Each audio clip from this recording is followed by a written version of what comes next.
Hey everyone, and welcome to another episode of The Graveyard Shift. And with me today we have...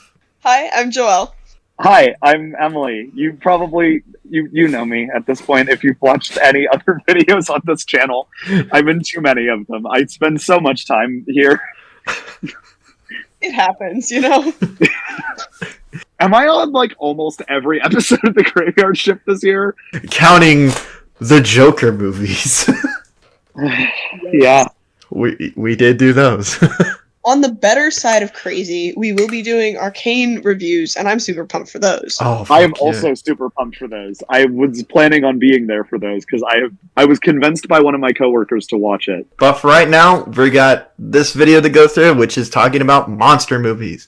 Now, we did do a part 1 2 years ago, but we're revisiting monster movies for this year just because I think there's been a bit of an influx in monster movies that I wanted to talk about. So yeah, there's one that I want to talk about that just came out this year that I really liked, and it's a movie called Abigail. Did any of you hear about this? I saw some advertisements for it. Mm-hmm. So yes. The film going in wants you to think it's one thing, and then when you actually get into it, it's revealed as this. So I'm just going to spoil the movie that was already heavily spoiled in the marketing. It is a vampire film in which this group of criminals kidnap a little girl, and they are told to basically hide out in this old, worn-down mansion and basically just survive until the person with the money comes in and the ransom comes in and yada, yada, yada. Until they find out they accidentally kidnapped a little girl who just so happens to be a vampire. And the whole film is just, how are we going to survive basically facing this little girl? And it is so much fun. Now, admittedly, I did a little experiment because I watched this movie with my parents, and I was like, I wonder what it will, they don't know what they're getting themselves into. So I wonder what they're going to be like when the reveal finally happens. The problem with that is that the opening scene is the group of criminals kidnapping the little girl. Oh no. So I'm like, oh shit. I didn't tell them anything about this film, and I said, oh yeah, this film is really fun. So yeah, we were watching it, and I was just like, okay, hopefully they're still watching. And then when it came to that part, they were like, whew, what a relief. That would have been crazy. The horror part is her being a vampire? Yeah, because they were just because at first you're just like, oh, I don't really care about what any of these characters, because they technically kidnapped a little girl. Uh-huh. So you're just like, yeah, fun movie we have here, everybody. So, just to clarify, is her being a vampire supposed to make her the villain of the movie? Yes. That's lame as fuck. I would, if anything, I'd root for her more after it was revealed that she was a vampire. We got kidnapped by a bunch of random. How much do you want to? How much do you want to know about this film? I can know a fair amount. By the time I watch this, I will have forgotten what you said. Okay, so the fun thing about this movie is that the criminals that we do follow are very charismatic and fun, and we have the main girl played by Melissa Barrera. Right, she's the more morally good person in this because when they go on this operation and she finds out who they're kidnapping, they're just like, you didn't say it was a little girl. And she was like, and everybody's just like, well, it is. Continue. And she's like, ah, fuck. And everybody has the reason why they are there. Hers are more morally okay, well, this is hard times for her. So, but everybody plays their characters so well, and you kind of end up liking most of the people just because they're so charismatic and fun. Catherine Newton is in the film. She plays this young hacker girl who's just kind of doing this for the thrills. And she has this really fun non-romantic relationship with this older muscle guy from Quebec. He's really fun in the film. Just he has my favorite moments in the film because he's just an idiot. And he's from Quebec. But no, he's great. But when they actually get into the vampire stuff of the film, it's really fun because the little girl does a full-on heel turn. And she's in the beginning, she's the little, oh no, don't hurt me. And then when she becomes a vampire, she's just vicious and having fun with it. But I'll say this. Sorry. Yeah. So you're saying not only am I expected to root against the kidnapped girl who's a vampire, but she's also a malicious badass killer on top of everything else. Mhm. This sounds like the protagonist of the film. Like, this is the person I want to be rooting for. I feel like her not killing all of these people would be a failure. I mean, I don't think I can disagree. that's fair. That's fair. Towards the end of the film, she is a good person. Like, she becomes she becomes like a good person because this film goes in directions I just did not expect. Like, one of the characters played by Dan Stevens, who's fucking incredible in this film. He's so funny. Like, there's a line in this that's really funny, is like when they find out she's a vampire, they just start breaking down like what are the rules against vampires. So they're just like, okay, everybody split up and just, you go get pool cues and turn them into steaks. You go look for garlic. And like the girl comes back with like a bag and he just goes, Sammy, those are fucking onions. it is amazing. That is pretty great. So like his character's really fun, but like he becomes, through various ways that I won't really go into, he actually becomes a vampire and basically himself becomes the main villain of the film because like he's been double-crossed so many times by so many different people that he's just like, fuck it, I'm gonna allow myself to become a vampire and like try to take out everybody else in this house and rule this criminal organization that like you hear about throughout the film. I'm doing a horrible job explaining because there's a lot of layers to the film of like why characters are doing things, because there's just a lot of like, I don't want to say lore in the film, but like the cool thing about this film is like the story is bigger than what is actually happening at the moment. Mm-hmm. So there's just like a lot of things going on. There's like the reasons why all the characters are there are very well laid out, and like everything is that gets mentioned comes back in some way. And yeah, like this character is really fun, and like the main girl has to team up with the vampire little girl to defeat this guy. Hell yeah. Again, everything about this is selling me on the concept that Abigail is a fantastic movie hero. Yeah, she's great. Like, the little actress that they got to play her is very fun. She does a great job selling the fact that, like, she's centuries old. But still, like, this little girl. So it's this really weird mental thing of, like, she still has to act like a little girl, but, like, she's super well knowledgeable. She talks back. She, like, cusses like a motherfucker. It's a fun film. That's what I gotta say. It's made by the same guys who did Ready or Not and the recent Scream movies. Mm-hmm. So if you like those, you're gonna really enjoy this film in particular. I don't know. It's just got some really creative stuff that they do with vampire lore. I'll just say one thing: a silver platter and a sunbeam is used at one point, and it's awesome. That's cool. Like, this film is bloody as hell. And not like your Terrifier kind of way. It's just more like gratuitous for the sake of like blood. Like, when vampires die in this, like if they get staked, they just explode with blood. And it's just Perfect. So it's like Ready or Not. Yeah, pretty much, yeah. And like by the end of this, like I was watching this and like the final like blood explosion is so ridiculous that I was like, okay, I really fuck with this film. Like, these two characters are just drenched. That's pretty badass. I love a good blood splatter.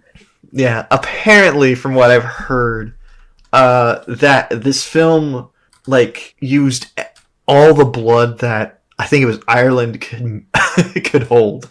So all the fake blood, they just used it all up in Ireland. They had to have it like imported into the country. So excellent. It's a really fun film, and like it's probably like, I don't know, it's probably up there, probably like one of my favorite films of the year just because of how fun it is. And like it definitely reminds me of another film that I wanted to talk about. So if you guys have any questions about Abigail, let me know now.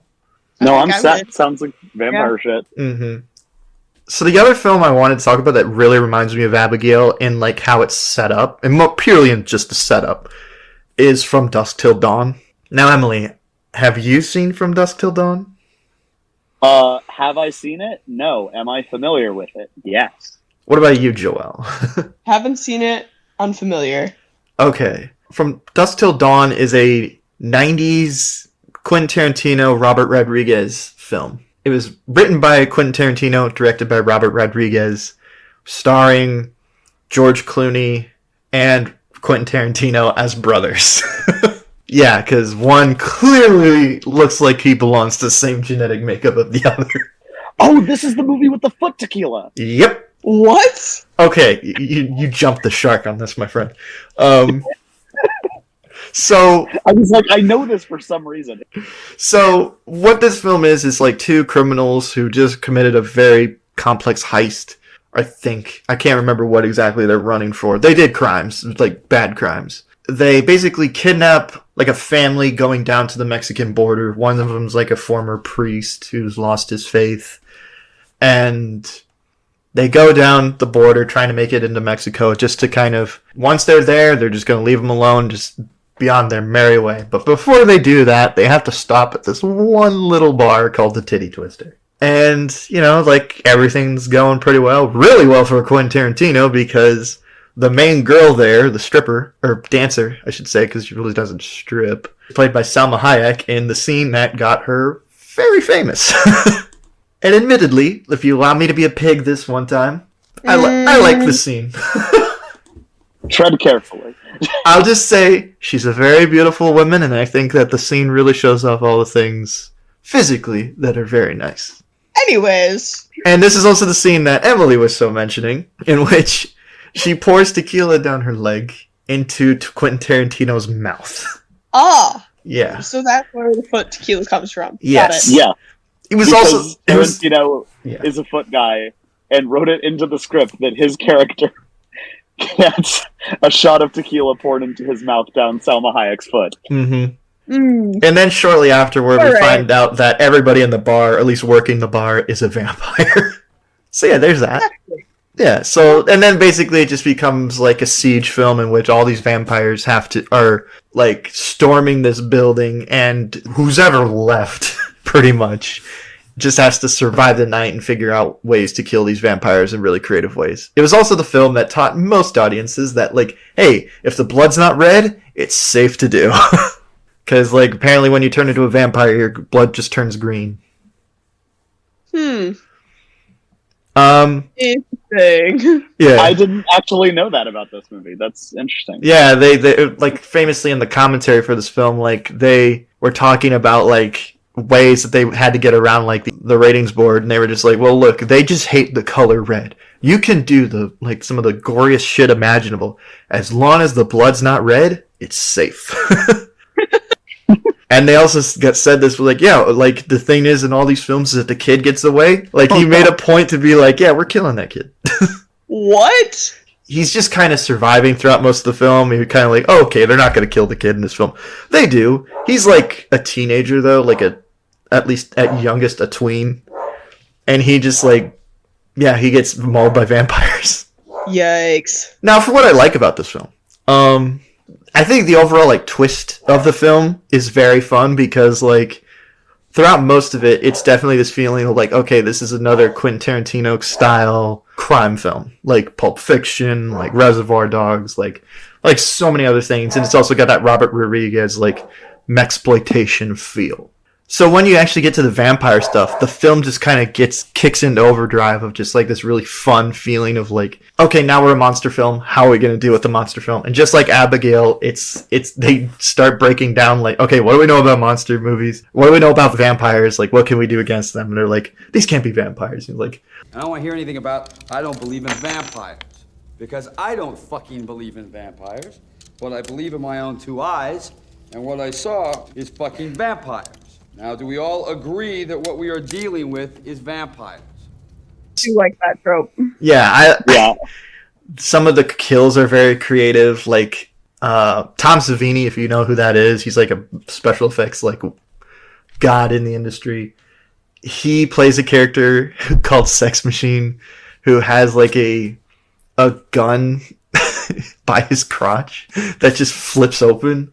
It's really fun. He's a funny character. His transformation at one point is really fun and creative. He turns into some, like, weird rat vampire creature. It's bizarre. The film is just one big excuse to have really creative and fun vampires. Okay. Yeah, that's all I gotta say.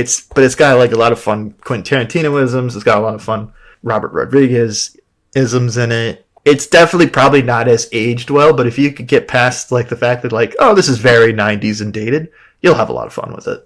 Okay. Yeah, I can see that. I kind of feel that way about several of Tarantino's movies. That's fair. I mean, I love Tarantino. Like, I don't love everything he says, but, like, I love a lot of his movies, but I feel like this one is just like one of his more like fun films. Like it's not like focused on like trying to be like this dialogue heavy. His overall like focus on dialogue. This film is a little bit more like action heavy, I should say, in the later half. Like the first half is very much just dialogue heavy, but like once you get into the vampire stuff, it just like it kicks in, and that's really what makes the film fun. And like I watched this film last year with a group of friends, and like we loved it.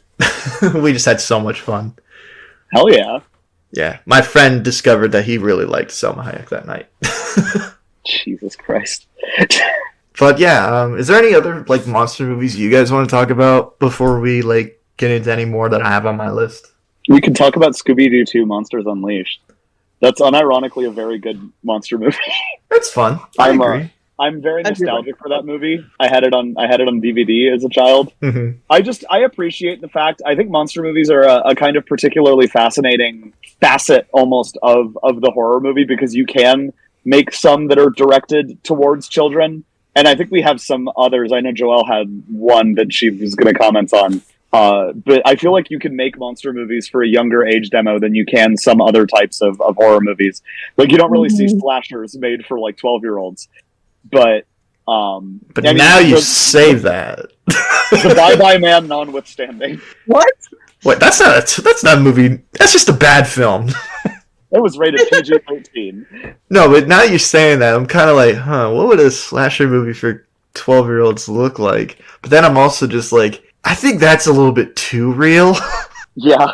I mean, So, there's like- always that one horror movie themed episode of Total Drama Island that could be for kids. True. So you're saying any Halloween special on the Nickelodeon?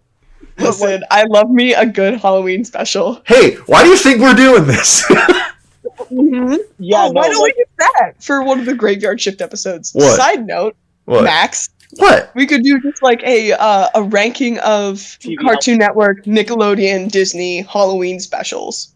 That's on target. Yeah. Monsters Unleashed.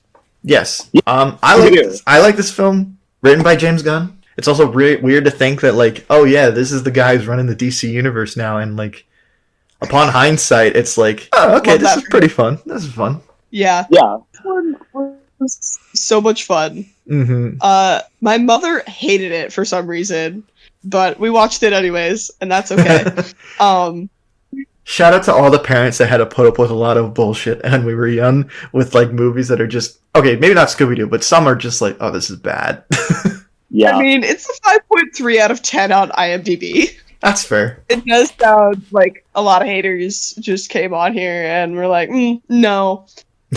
Like, where else are you going to get a CGI Scooby in an afro? Oh my god. It simply would not happen if we didn't have the visionary screenwriting of James Gunn and whoever directed it. I think I really like the idea of that they introduced in the film that like a former like villain of the gang is trying to like turn his life around by making like a spooky theme park, and they just ruin it again.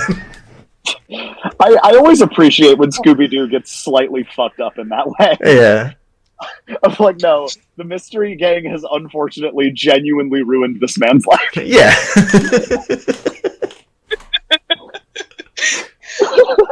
I think there's like the other joke where they like get like trapdoored down that like cage ball thing, and like they see other people that are there, and it's just like Girl Scout cookies, and then like what I can assume are like what's the group that goes door to door preaching the Mormons? word? No, maybe, I don't know. They go door to door preaching the word of God. That's exclusively Mormons in Mormons? my area. Okay. Yeah. I thought there was another group that did that, but Jehovah's Witnesses? those people, yeah, those guys. And like they said, have you heard about the good word? And Scooby just goes, Yeah, there's cookies. gotta love that joke. My go-to counter Mm-hmm. now. Just need to point out, Matthew Lillard as Shaggy, possibly one of the best live animation to live action castings ever. Yeah, he's great. Absolutely. Uh-huh. I think he also started to voice the character in one of the cartoons. I One of the believe that is true. versions. I don't know which one. Image here. Yeah, editing Max, do this shit. This isn't our job. Yeah, this is gonna be a hard edit. I really enjoy these films. I don't know. I was a huge Scooby-Doo kid growing up. Like, I That makes loved these characters growing up. And, like, I watched all the cartoon movies. The one where they go to Japan because apparently sometime in the franchise of any franchise, you just got to go to Japan. Of course. I.e., hey, Wolverine, right here. You can watch our video. Oh, fuck it. That was a good No, plug. I hate actually, you. What? He does. He does go on to voice Shaggy in a ton of different stuff. Oh, really? Like plays Shaggy as the voice in Mortal Kombat Legends. No. Yeah. What? Voices Shaggy in like Scooby-Doo and Guess Who, bunch of different Scooby films. Voices Shaggy in Teen Titans Go. Man, he only chose the best roles. Yeah. He does. And Multiversus. Oh, It's all just Shaggy. I love the fact that like Warner Brothers have somehow legally gotten past the idea that, oh yeah, Shaggy can go Ultra Instinct. Yeah. Yeah. That is Yeah. hilarious to me that they're just like, yeah, he could do that. And they just full on committed to the bit for that game. They just went for it. Yeah, and like those memes of like, oh yeah, I only use like a fraction of my power. Are you challenging me? Oh, that's right. That's the first movie, I believe, which is still really fun. Uh-huh. Yeah. The only time I've ever really laughed hard at a fart joke. I was like, okay, this is pretty funny. That's fair. Just Also, shout out to the idea of just straight up making Scrappy a villain. yeah, for real. Cause, Yeah, he's just a Um, bastard. yeah. I also like the idea that they point out the idea he's not an actual puppy. He's just someone who's born different. It was so wild to me. Like, no, actually, we're gonna subvert expectations by making this just a person who looks really weird. Oh, I love it. I think that's a very James Gunn thing to do. Apparently, like, Scrappy was never really that well loved of a character. So they No, were not just at all. like, yeah, like, let's just poke fun at that. Uh-huh. It does make me think of Weasel in Suicide Squad, the good one. This is the second time this graveyard shift, like in the graveyard shift, that we've pointed out the Suicide Squad. The SCP Squad. Oh, yes. I recall now. I was very adamant that you can use Slender Man. Just put a bomb in his neck. I forgot about that. Max had a whole tangent that you can watch in our Graveyard Shift video, linked in the description. Go watch it. Right here. Yeah. You're as confused as I am. Maybe go watch that video. Uh-huh. Where we were talking about SCPs and Slenderman, and Max was like, surely you could harness some of these creatures if you just put a bomb in their neck, Suicide Squad style. Mm-hmm. So did we ever consider just deploying Slenderman in, like, a war zone? Or a political target. Weaponize the eldritch being in your woods. Mm-hmm. Exactly. Yep. I was very adamant about it. Like, how is a local corrupt politician going to find his pages? It's just not going to happen. Uh-huh. Mm-hmm. I'm just saying, man. Just mail in one of those pages. Next thing you know, you find out Ron DeSantis somehow mysteriously vanished. Oh no! Oh, how horrible! Anyway, next film. Coming out of the children's section a little bit, Goosebumps. I love Goosebumps. Goosebumps. So enjoyable. Uh-huh. Like, it really did feel like a love letter to all those kids that read the books. Personally. It did. I love that original TV show. I watched it as a kid, even though I didn't grow up in the 90s. It had a lot of reruns. And I'll say this. 9 times out of 10, never really that scary. But then you'll get Slappy. Traumatized me to this day. Mm-hmm. Yeah. Like, Yeah. I cannot sleep in a room with dolls at all. Like, That's fair. those things freak me out. Because I always expect them to move. Because they're too fucking real looking. I expect them to look at me. I expect them to say, Max, or something like that. And I'm just like, no. I usually cover them up if I'm at someone else's house. I'm just like, nope. See, that's fascinating. I didn't have that experience with dolls until I watched Annabelle. Annabelle. And then alright. Okay. I feel justified in that. Alright, I mean, that's fair. Annabelle never really scared me. I don't know why that didn't scare me when it's like tailor-made to scare me. But I don't know. I think the idea of dolls moving is more scary to me than just them just kind of sitting there and doing jack shit. Makes sense. Yeah, I don't know. Like, Slappy scared me. Okay, I have to ask, because I never saw the Goosebumps film. I saw like the original bits of the original TV show, and I read a lot of the books. Mm-hmm. What is the film like about? So the film is about this kid who comes in this new town, and he's neighbors to R.L. Stine. Oh. And like he's like that cranky old neighbor, like, don't talk to my daughter, yada yada yada. And like one day they go into his house and they see all these books with locks on them. And like they accidentally open one of the books and they unleash a Yeti. I forgot the name of the specific book, but they unleash the Yeti and it knocks another book down and it knocks over Night of the Living Dummy, and Slappy unleashes all of the other Goosebumps monsters. Mm-hmm. Including the werewolf boy, the teenage werewolf, the scarecrows, the gnomes, various other Goosebumps characters. And yeah, that's kind of the film. It's basically like Goosebumps Jumanji with R.L. Stine in it. But Jack Black plays R.L. Stine. Yeah.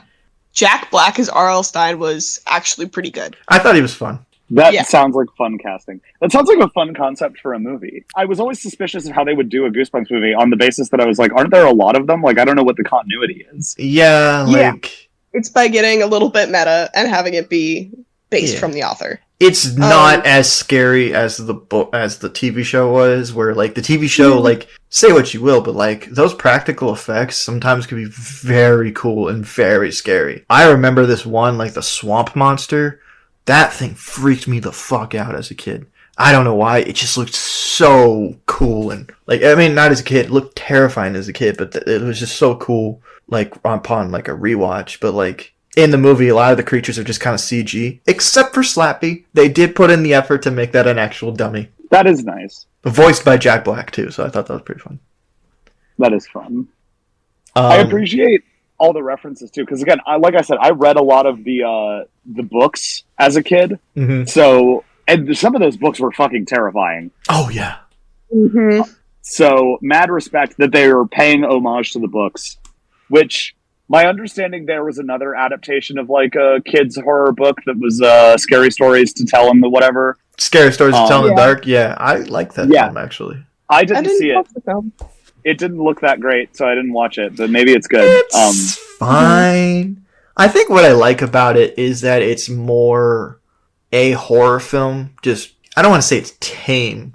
There's some really freaky imagery, and like the original Scary Stories to Tell in the Dark has some like very creepy like charcoal drawings. Oh yeah. And like I feel like the film did a really good job in adapting what those charcoal drawings look like on the page into like a 3D space. Like, I thought that was pretty fun, but, like, I think what it really just suffers from is it's just kind of a generic film, and that, like, there's nothing too wholly original about it, except for the fact that it takes place in, like, the 70s, I want to say. That is kind of cool, but it gets to my point that I didn't feel like it necessarily had the same charms as the book, whereas the Goosebumps movie always seemed like they were trying to replicate the tone and concepts of the original based on what bits I have seen. I would have to disagree on that, only because like the Goosebumps movie feels more like a Jumanji clone than it does a Goosebumps story. Because like what I feel like makes Goosebumps so fun and unique is the fact that like they're basically plots to a lot of like adult horror films, just put in the perspective of like a kid. So there's Night of the Living Dummy is basically like your Child's Play Chucky films. You have your zombie movies, you have your monster movies, you got your swamp creature movies, you got your werewolf movies, but they're all put in the perspective of what it's like to be a kid. Whereas the movie, unfortunately, has that problem of like, oh, hi Dylan Minnette, 20-year-old as a teenager? And another really ironic thing is that the main character of that Goosebumps movie is the same guy who plays Clay from 13 Reasons Why, yeah. Oh no. Which is also ironic because you find out that the girl he likes, R.L. Stine's daughter, is also dead. So when I watched 13 Reasons Why, I was Damn, like, he cannot catch a break, huh? I was like, huh? How, like, is this just his type? I hate it when your type of women is just dead. Yeah, I'm sorry. that's such an unfortunate type to have, is just the corpse. Yeah. Damn. Necrophilia, and it's kind of frowned upon. Yeah, you can't really do that in today's woke liberal society. But they did do another Goosebumps like TV show on Disney Plus. I just haven't seen it. It's Disney. They need to stop. They need to stop making just reboots of things and actually just make new content. Yeah. Well, I know that R.L. Stine recently wrote those like Fear Street movies. Oh, right, I forgot that was him. But I would say those are more slashers, I want to say. So I'll just mention them here. No, I just, the Goosebumps original TV show is what I will always remember. Because it's just so fun. It manages to be like a really fun TV show for kids that is very creepy. So I think another major kind of tonal shift of like the movie versus how the books felt in my experience was the not simply surviving. You are like on a quest to recapture all the things. You are stuffing the curses back into Pandora's box. Pretty much, yeah. And I thought it was really fun. Mm-hmm. Fun to watch. I don't know that there's really a ton of merit to it besides it being just Jack Black if you're a fan. You know? I also think it's one of those films where it's just like, it's Easter egg heaven because like there's so many monsters there. They could be like, that's from this book, that's from that book, that's this creature, I think, yada yada yada. Like there's just a lot going on there. But like, again, like a Goosebumps movie now, I would want them to do like an anthology movie. Ooh, that could be good. Like VHS for that matter. Like we talked about those last week. In the found footage episode, which you can watch right here.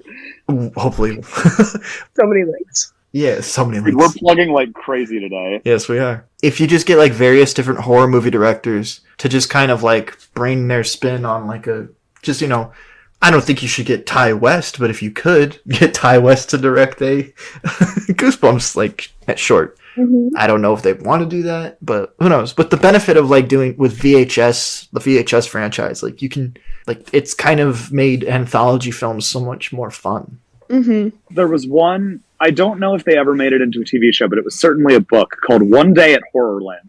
Oh, this was a show. This was an episode, and it's fascinating because it's genuinely a very creepy concept of like this family. Their car breaks down, and they like stumble across this amusement park, and it's like weird. Mm-hmm. And there's this particular scene in the book version of the story. Again, I have no idea if this made it to the episode, where their daughter gets on one of the rides and gets like locked in a coffin, and it's very like claustrophobic and interesting. Yeah, that happened in the episode. And I think at the end of the episode, then the monsters who run Horrorland attack them. They realize they have to defeat them by pinching them, and then they become comedically deflated like balloons. And then one of the monsters latches onto the back of their car when they drive away. And instead of killing them, he's just like, wow, that was a really great time. You guys should come back, and gives them free lifetime passes to Horrorland. And then it ends. I remember reading the beginning of this story and being so thoroughly, like, genuinely creeped out. And then I got to the end, and I was like, what the fuck? But I think that's kind of what's beautiful about Goosebumps, just conceptually. So many of the stories were allowed to have this sort of camp silliness to them. Yeah. Yes. They adapted that into the show in the 90s show. Do you want to know how that ends? Did they get deflated? I don't remember if they get deflated, but the episode, because it was a part two ends with, like, the family, like, driving away, but then they go off a cliff, and then it just cuts. And then you basically see a monster family turn off the TV and say, like, there's nothing good on TV anymore.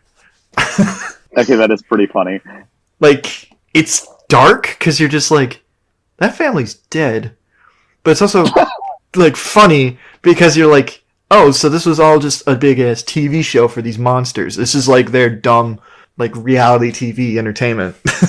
I like that I like that captures the original spirit of the ending Mm-hmm. while being different. Yeah. I appreciate that. Now, to be fair, I haven't seen the show in years. I just remember a lot of like various different things. Like I know Ryan Gosling was in an episode about like a killer camera.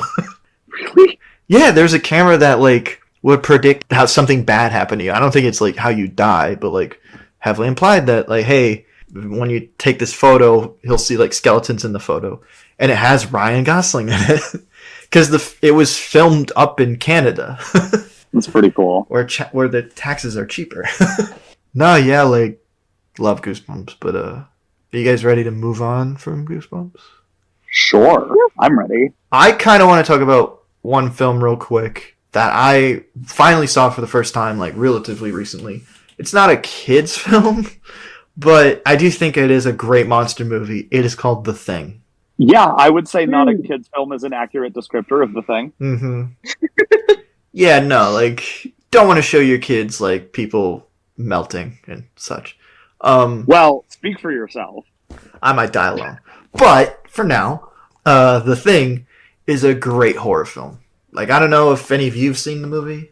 I don't, but I have a story about it. Does that count? Is that relevant? All right, I'll take that as a no, and you can move on. Well, let's hear it in a minute. But like, let me explain The Thing for Joelle.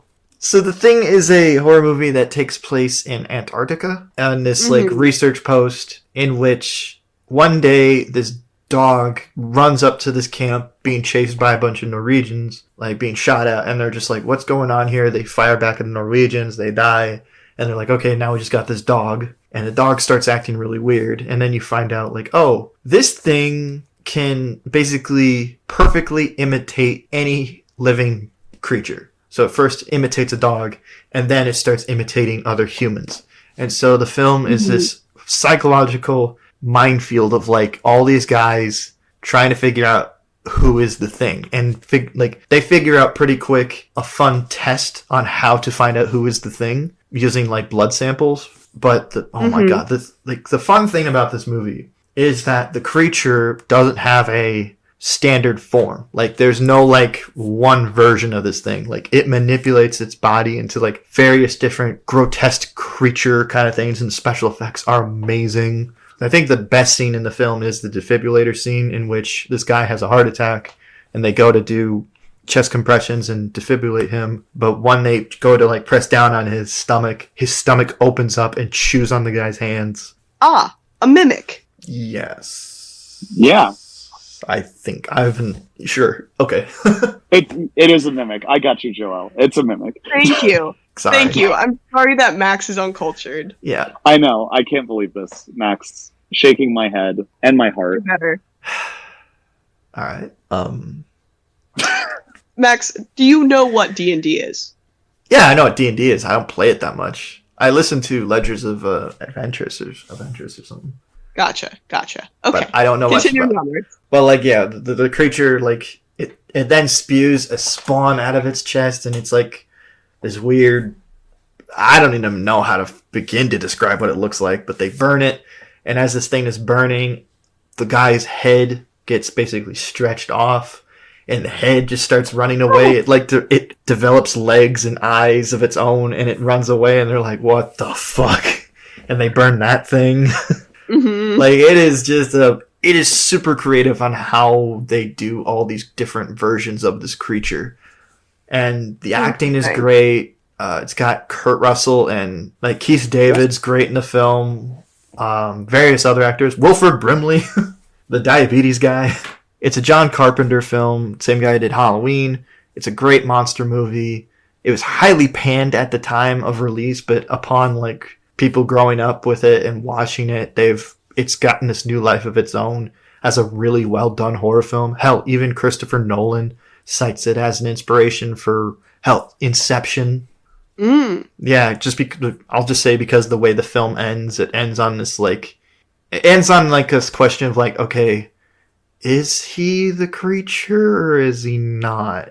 And yeah, I love this film. It was so fun to watch. Like the atmosphere is really good because like it feels cold. Like I was watching this movie with the heat on, and I still was shivering because of just how they do the effects of the snow and the sound effects of like the sound of like wind hitting a building, and you just hear it. It's that whistle. It's so creepy, and it's done so well in this film. I feel like everybody's just on their A game of just really bringing it to this film, and yeah. So I'm curious to hear what your story is, Emily. So I have not watched. Okay. I did have a friend in high school named Miles, who one of my best friends for a very long time, and he was the one who got me into movies. So the reason I'm like this is because of Miles. Oh. And he was a very, very big Kurt Russell fan. Okay. And so he absolutely loved this movie to the point that he had bought it on Blu-ray. Mm-hmm. And then he found, I believe, a Criterion copy of it. Uh-huh. And he bought that immediately, right? Like just on site. And so he no longer needed his original Blu-ray copy of it. And so he placed it as the reward for a game that we were all playing. We were doing something. And so I won. And I got his like very nice Blu-ray copy of the thing. I still have not watched it. I actually found it while I was cleaning my apartment the other day. Oh man! I was like, God, I'm such a shit friend. Damn. So suffice it to say, this movie comes highly recommended to me. Yeah, I think it's a great film. Like as monster movies goes, I don't think you could get better than this, in my opinion. That is fair. It seems really good. Maybe this will finally be the impetus to make it up to Miles and watch his copy of The Thing after all these years. Those are the films I wanted to talk about, though. If any of you guys got one more like monster movie you want to talk about before we wrap it up, like any zombie films you guys want to talk about, because that's a pretty big genre in horror. Does that count as monster? I count zombies as. I kind of assumed it was its own thing. I mean, we could do zombie movies as their own category another time. I'd be happy to do that, but like... That sounds like a great concept for next year's Graveyard Show. A lot of concepts for that next year. But yeah, sure, we can do zombie films next year. That'd be fun. Perfect. Can I pay brief, 2-minute lip service to an upcoming movie that looks really fun? Sure. They're doing a new Wolfman movie that I just saw the trailer for yesterday while I was at Smile 2. Mm-hmm. It looks really fun. It's by the same director who did the Invisible Man remake with Elizabeth Moss. Mm-hmm. And it's just, apparently, I think whoever has the fucking rights to classic, Universal monster movies is just letting her run wild with doing weird remakes of them. I'm so into it. The design looks fully weird camp. I'm all about it. So if you're interested in an upcoming monster movie, definitely keep an eye on the upcoming Wolfman film. I am looking forward to that film because I love the Wolfman as a concept. I love that original movie, the original 1930s Wolfman I love that film. I am hesitant about this new one only because I have seen what the creature looks like because Universal Horror Nights just did a full-on showing of what this thing of what the Wolfman looks like, and it doesn't look that cool to me. It's definitely a swing, but it's just not in a direction where I'm like, that's the werewolf. It's a very unique werewolf design, but when it comes to werewolves, it's not my favorite kind of werewolf design. I only saw it in the trailer where it's shadowed, and I thought it looked cool, but I didn't see it in full perfect lighting. But presumably it won't be shown that way in the movie. No, so. I think in the film it'll look pretty cool, but they had some guy in the costume just standing in front of a booth. So admittedly, there it's that doesn't look that scary. And I think in I feel like that's probably not their best showing. No. But I saw a brief glimpse at it in the trailer, and I was like, "Oh, that is the design they're going for." Oh, okay, well, let's see. Hopefully, the film is good. I don't know. My typical werewolf design that I love is either the 1930s flat nosed look or the full on underworld lycanthrope snout and all kind of werewolf design. That's just me though. I love werewolves. I think they're really cool. I'm a dog person, so naturally. Odd way for Max to confess that he's a furry, but okay. Hey, anyway, I was gonna say notable dog boy Max. I am not animating a picture of me like that. I will do it for you, my friend. All right. Puppy Max. What are- Oh no, not Puppy Max. Jeez. I know I started this, but like, I don't know if I wanted it to go this far. You're not prepared to finish what you started, is what I'm hearing. Yeah. Not tonight, no. Oh man. I thought you were going to talk about Nosferatu, honestly. Also, watch Nosferatu, but you don't need me to tell you that. It looks like Robert Eggers makes good movies. World shocked. This new movie looks good. Go watch it. That's my take on Nosferatu. I don't have anything interesting to say because it just looks really good. Yeah, I think it does too. The only thing Nosferatu related I've ever seen is that SpongeBob episode where he's flipping the lights. as good a introduction to the text as any, I suppose. I guess so. Hey, start 'em young. If that's anything we could take from this video, start 'em young. Yeah, this was a weirdly children's-oriented episode. This is the $1 million media episode to watch with the whole family. The one where we say the word necrophilia 3 times. Yikes. I'm sorry, I can't get past the Nosferatu buck teeth. I mean, there has to be some sort of evolutionary advantage there. Mm-hmm. Well, I don't know. Like, hypothetically, but it is reminding me of, like, Bunnicula. I think that's it. Oh, that's a thing? Bunnicula. Yes! Bunicula's incredible. All right.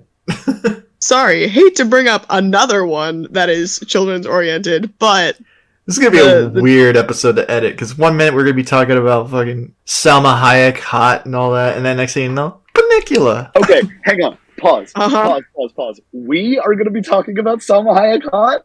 Okay. we. Hey, I speak for the audience here. I'm just saying they are very pretty. End the episode before Max says whatever he's about to say.